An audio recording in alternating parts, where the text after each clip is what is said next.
বন্ধুরা, আমি একটা বড় ভিডিও দিয়েছি। তো বড় ভিডিওটাতে দেখছি মোটামুটি ভিউজ হচ্ছে না।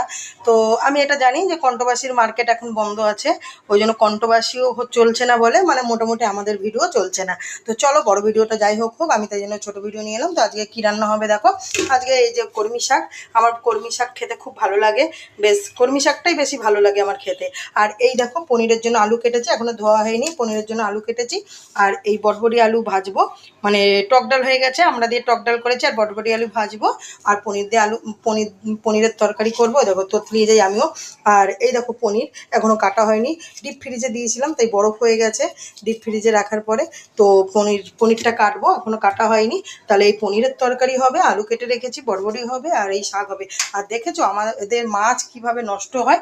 এই দেখো মাছ কাটা ছিল, হলুদ দিয়ে মাখানো ছিল, আরও মাছ ছিল, সেগুলো বিড়ালকে দেওয়া হয়েছে। এই মাছ আর খাবে না, মানে 2 দিন হয়ে গেলে আর খেতে চায় না মাছ, মানে তো এবার এটা জলে যাবে। তো